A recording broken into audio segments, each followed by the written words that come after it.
Now joined by the 49ers main man and freshly paid man, Brock Purdy. And Brock, I got to talk about the biggest topic of it all.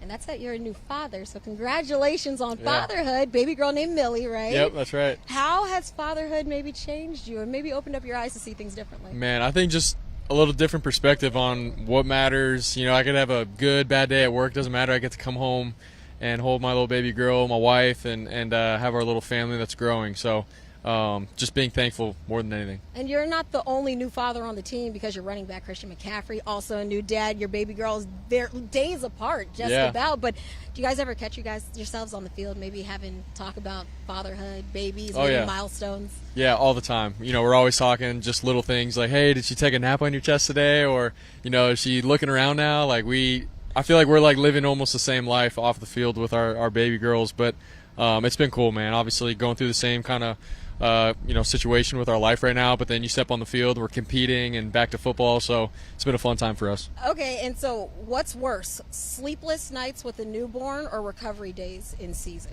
Man, I would probably say the sleepless nights. It could be tough, but my wife is a rock star. She's killing it right now. So we love it. I definitely want to talk about this new deal that you got, but I don't want to just know about, how it's been. I want to know, what was the biggest thing you spent money on? What's the biggest purchase you've had since signing that contract? Man, my wife and I, we got a home in Tennessee, so I think that was one of our coolest purchases so far. But obviously we're trying to be smart with it and save and everything, but we're definitely thankful to be able to do that. Absolutely. And also when you're looking at this contract, and obviously it's making headlines everywhere, was there somebody that maybe reached out? Who's the strangest person that reached out to you and was like, congrats, Brock, or anything? There's a bunch of teammates, ex-teammates. One that came to mind, I'm trying to think, Dallas Clark maybe, old tight end. Really? Yeah, he's buddies with Kittle. He's been reaching out to me, so I grew up watching Dallas Clark, so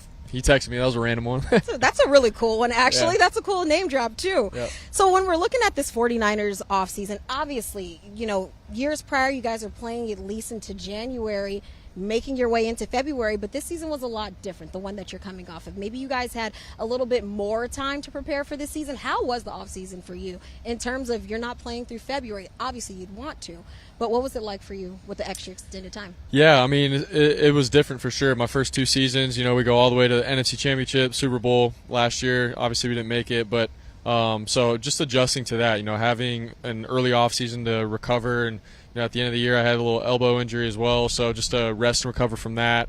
The long last couple of years to do some reflecting on where am I at in my career and where do I need to go and get better from here. And so that was really good, and I think for all of us. And a lot of guys healed up and got the chip on the shoulder again, and we're all like, man, we got to go and prove it. It's not given to us every year, man. You got to go and take it. And so that was a good little mindset flip for all of us. But more than anything, it just fires us up, and we're ready to get after this year. Absolutely, and it helps when you do have your guys available and on hand. Obviously, it's a little different this offseason or this training camp, dealing with a couple of injuries, especially in this wide receiver group. But how is it when you're trying to develop a rapport with maybe some of these guys? And it might not be as easy because you don't have everyone on the field.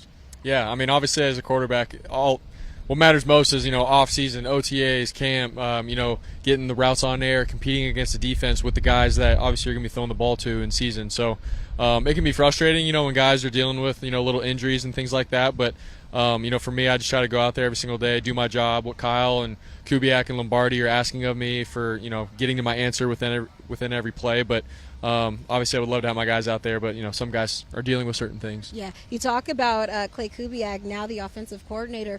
Does that change anything for you as far as when you have Kyle doing the play calling? And I know at the end of last year, Kubiak did a little bit of that, but does that change anything for you guys this year? I think our system, our offense, everything is the same. But I think it's really cool just to have Kubiak's, input, more and hearing him about how he sees plays, what we're trying to do and what we're trying to get done. So it's been cool to see him, my first year having him as a younger assistant coach, and now being an offensive coordinator, stepping up, leading meetings and stuff. So he's been a great presence for all of us, and I'm really excited for him. Okay, so as we're sitting here, Brock, if you look up, obviously it's the home. It's Levi's Stadium, and we know in 6 months, Super Bowl 60 is going to be played right there. So what will it take for this 49ers team to be playing right here at home in February? I think it's just one game at a time, and go from there and compete and understand that, like I said, nothing's given to you. You got to go win every single game, and maybe some dogfights and stuff, but you got to pull through, get to the playoffs, make a run, and be playing right back here. Okay, so obviously you've proved yourself. You've gone to multiple NFC championship games. You've played in a Super Bowl. You've earned this contract. But a lot of people still refer to you as Mr. Irrelevant. Are you okay with that? Are you ready to shed that name, or how do you feel about that? I mean, it's part of my story, and I think I sort of, play into it as a reminder, really like, hey, I was drafted last, and so how can I have that chip on my shoulder all the time, going out and competing and proving to myself, my teammates, this organization that, I'm capable of being the guy to lead this organization. And so, but it's part of my story, and I think it can actually be a pretty cool thing. Okay, so since, you're embracing the moniker of Mr. Irrelevant, I think it's a good opportunity for us to have a relevant versus irrelevant conversation. I'm going to give you a couple of things. You tell me if it's relevant or if it's irrelevant to you. All right. Deal? Cool. All right, let's start off with preseason games. Relevant or irrelevant? I would say relevant. Yeah, getting the reps, seeing who can step up in the moment and stuff. Obviously, it doesn't go towards your record, but I think it's good for development. Okay, that's fair. What about halftime speeches? Halftime speeches. I don't want to say anything, and then my teammates see this, but I would say relevant. Fred Warner, Trent Williams, some guys stepping up, saying some things. You feed into it. Okay. What about adult naps? Relevant or irrelevant? Oh my gosh, I would definitely say relevant. Yeah, a little 20, 30-minute power nap, get up and go. Deal. Yeah. I agree with you wholeheartedly. What about Madden rankings? Is that relevant or irrelevant? Man, I would say irrelevant. I would say irrelevant. I mean, you can rank whatever you want, but shoot, all that matters is you step on the field and you ball. All right, I like that. Okay, what about game day outfits? Game day Some outfits. guys bring it, Yeah, and they I put a know. lot into it. For myself, I would say irrelevant, but for some other guys, man, they love it, and that's cool. That's them. So, but my opinion, I would say irrelevant. Okay, here's a good one for you. Relevant or irrelevant, the tush push? Man, I think it depends on what team you ask. Okay. Obviously, if you ask the Eagles, they're going to think relevant. Everybody else, we all hate it. So we'd say irrelevant. So I don't know. I'll leave that up for someone else. That's fair. Yeah. That's fair. All right, here's a good one. Iowa football, relevant or irrelevant? Irrelevant. Next question. Next question. Fantasy football, Brock, is that relevant or irrelevant? Man, I think a lot of people have fun doing it. Young kids, learning players, could be relevant for them. For myself, it's irrelevant. Not so much. Sorry. Well, you are extremely relevant to the San Francisco 49ers. Good luck the rest of this way. Yeah, appreciate it. Go Niners. Appreciate it.